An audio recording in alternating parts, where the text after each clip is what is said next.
Welcome back to the Artie Lange Show. Sitting here with comedian Ryan Marr. Got a lot coming on in the Jersey Shore area, Long Beach Island, among other places. And he's going to sit in for a while. And got a lot of baseball stuff going on as we go into the last hour of the show tonight. And what's the biggest thing, of course, what's going to happen to A-Rod punishment-wise? When is it going to happen? Everyone says it'll be within the next 48 hours, and it could be as much as 100 games. Outside chance, very outside, lifetime ban. Nobody really thinks that's going to happen. But to talk more about this is one of our baseball experts, the great Mike Ferrin. Mike, you're on the air. What's up, buddy? Hi, Artie. How are you? Good to talk to you, man. So what do you think? Let's get right to the big question that Mike Boschetti wants to know. He brought this up yesterday. Will Gil Hodges get in the Hall of Fame this year? I think Gil's going to have to wait a couple more years. Damn it! Even in these lean years. No, honestly, let's get serious here. A-Rod, when is the A-Rod thing coming down, and what's going to happen, do you think? Your guess is as good as mine. Here's the thing, is the Braun thing caught everybody. I mean, literally everybody, even those who have been just, like, on the trail of the biogenesis papers by surprise. The timing. It did? Really? Really? By a big surprise? Well, because we had all been led to believe that everything was going to come at once. Right. And here's kind of the timetable of what happened. Braun has been battling a thumb injury for most of the season that wasn't going to go away without rest. His team is mired in last place. They're having a miserable season. And his father apparently had a stroke about a week and a half ago. And I think there was probably partly that in it, too. So I think combined with the overwhelming evidence that there was against Braun and the fact that there was, that they needed to, try and make something happen, that Major League Baseball wanted to kind of throw the book at him. My understanding is that Braun basically went to MLB and said, listen, I'll do this. I'll take it for the rest of the season. And they said, great, let's do it, and let's get it done now. So possibly some sympathy with the situation with his father, too, there, I don't know. I don't think that it was necessarily a sympathy thing. I don't think that played into it from Major League Baseball standpoint. I think and I'm only guessing here because, of course, outside of releasing a written statement, Braun hasn't addressed this. Right. That's not that's not, par for the course with him anyway. Not at all addressed it. Yeah. No. I mean, it's not like he, basically made his teammates rally to his defense and then, stabbed him in the back by using steroids and admitting that he did something wrong. I can only presume that entered into what his decision-making was in it. But I don't think that there was any sympathy from MLB on that standpoint. I think it was they had a guy who was willing to take a plea bargain, and they said, bam, if you get 42 plea bargains, you get a set of steak knives, right? So go ahead. There's number one out of the way, and then you'll see what happens, going forward with the rest. And, the question is the timetable on the rest of the suspensions. And let me just say this from the baseball standpoint, because that's what I tend to focus on with this as opposed to bloviating about all the morality issues and the crap that comes out that people like to get on their soapboxes about with the steroid stuff. From a baseball standpoint, makes a lot of sense to put the suspensions down on paper by, like, Monday. And the reason is it has nothing to do with the Hall of Fame induction stuff this weekend where, of course, every Hall of Famer could make a comment about it, and all of this. It's because the non-waiver trade deadline is Wednesday. And if teams that are in contention have players that they're going to lose, losing them on August 1st creates a whole different headache than losing them on, say, July 30th even. Good point, still have a day to try and figure something out. That's something no one's really brought up. That's an excellent point. Absolutely. Hey, Mike, with all the names being brought into this, possible suspension list, is there anyone else who has the power, so to speak, to appeal it besides A-Rod, or is everyone else just going to take what they get? That's a great question, and I think part of it depends on what the evidence looks like. Michael Weiner, who's the head of the Players Association, said last week that his hope was, or their plan was, for the players who there was overwhelming evidence against to advise them to take the suspension, to hammer out a deal to get something done. And I thought that was a really profound statement. This is the head of the Players Association, whose job is basically to protect all of its members in something like this. And he was basically saying, listen, we know that there's some significant evidence. And if there is evidence against you and it's very strong, then you should take the suspension. If it's questionable, then we will happily fight it for you. And so I think from the Players Association standpoint, it becomes something of a matter of, and I guess it's where you draw that line between what is significant evidence and what isn't. With Braun, there was apparently significant evidence. If you believe what you read in the papers, and I certainly think the guys at ESPN and the New York Daily News have done a fantastic job covering the story. Yeah. It sounds like that there is a huge amount of evidence against Alex Rodriguez. Right. That Alex has the right to appeal it. Well, and so if his attorneys feel that he should, then he will appeal it. Is it in fact, as far as you know, the details that came out with Braun initially were that he just had a listing, like a name, like his name was written in a notebook somewhere.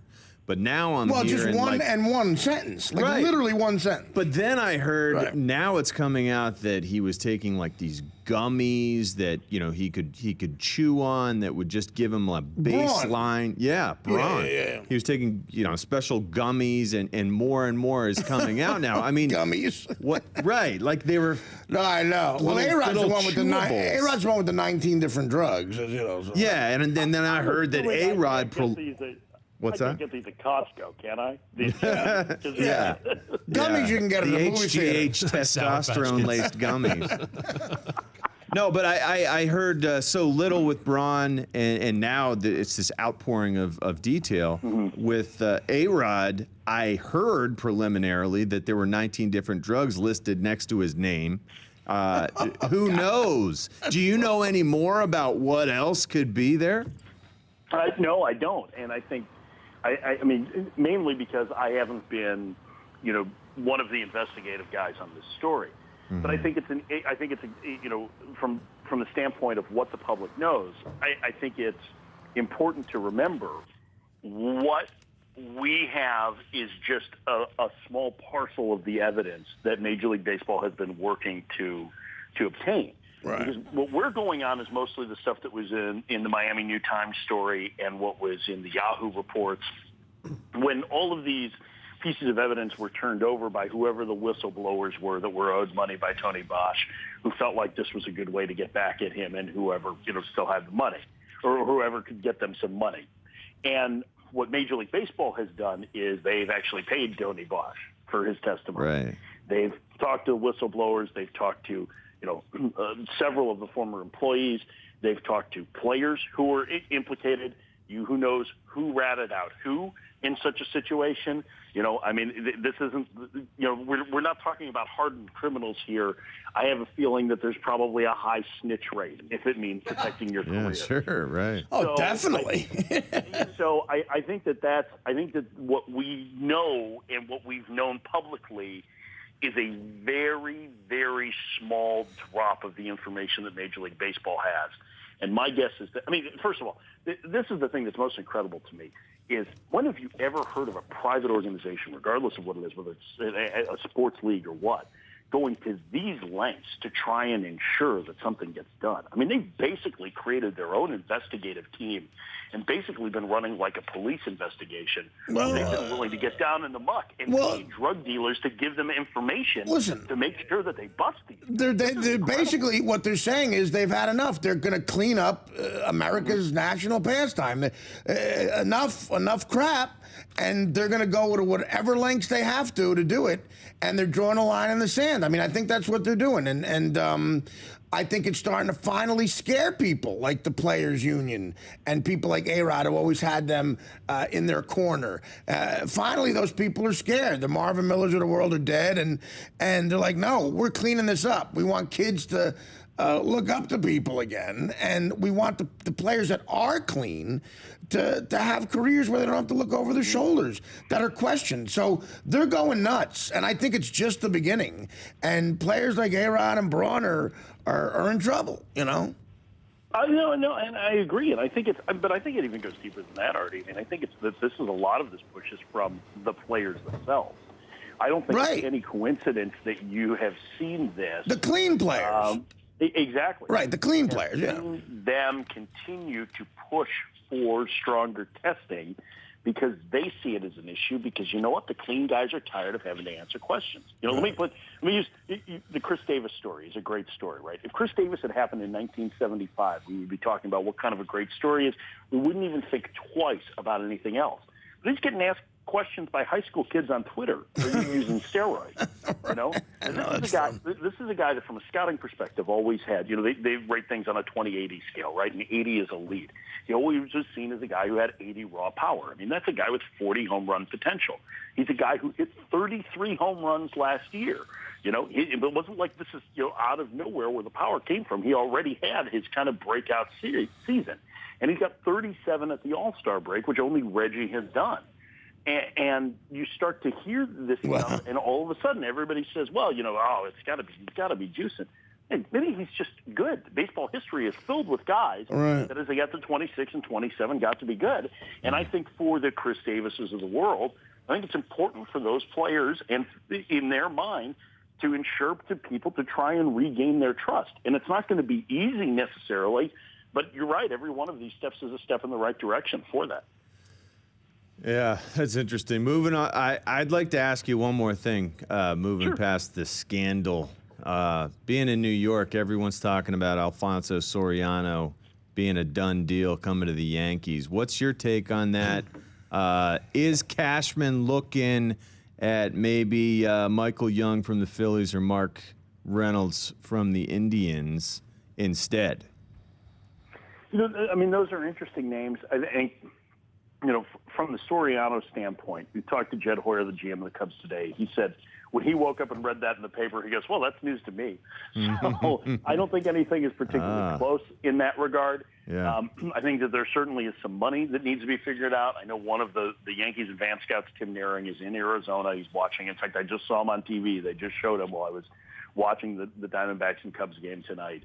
They are scouting. They have talked. It is a possibility. The Cubs are going to have to eat a significant amount of money, and obviously they want the Yankees to pay a good chunk. Because Soriano's still owed about $7 million this year, and I think $18 million next. Wow. So there's that to it.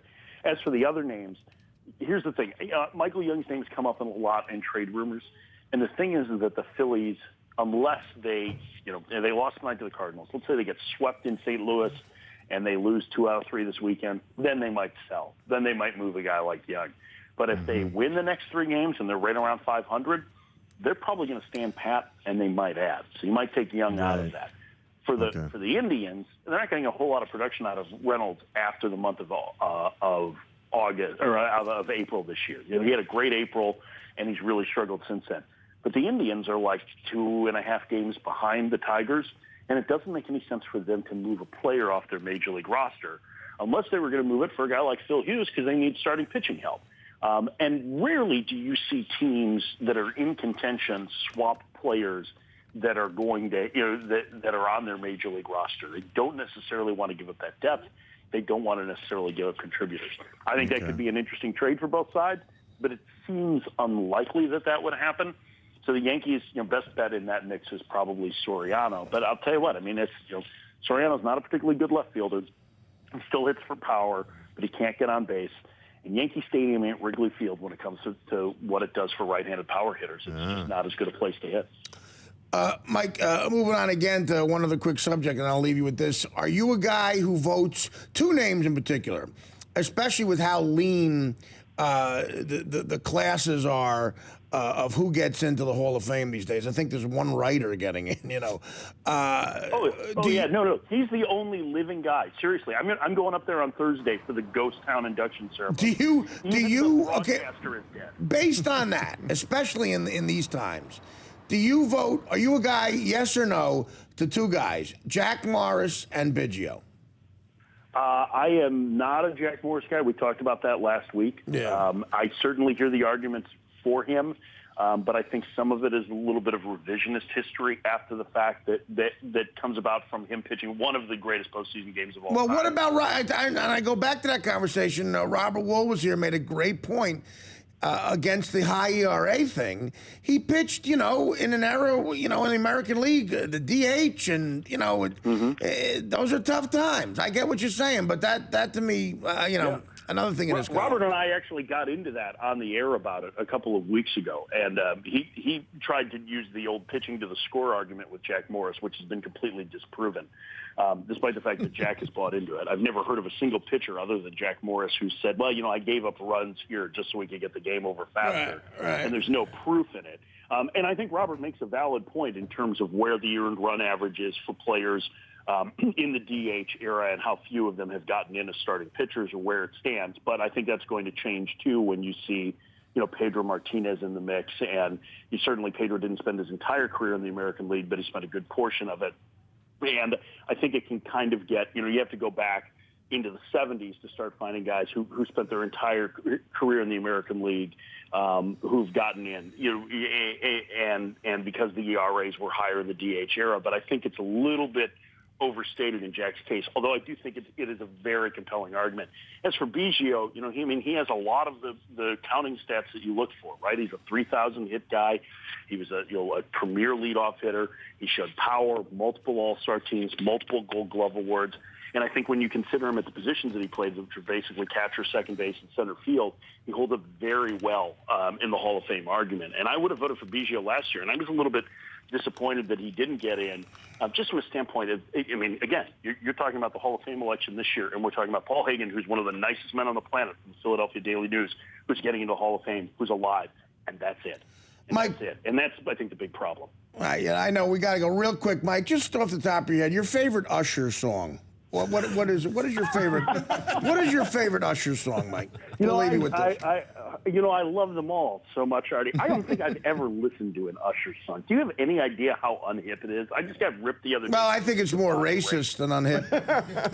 That's probably. If you want to call is the new euphemism for racism unhip? Is that what it is, Mike? Hey, listen, that's a lot of Alan Toussaint in my collection. Well, how about your favorite Rihanna album? What was the one that Matt Kemp did? I think it was the one that goes, diamonds, diamonds, diamonds.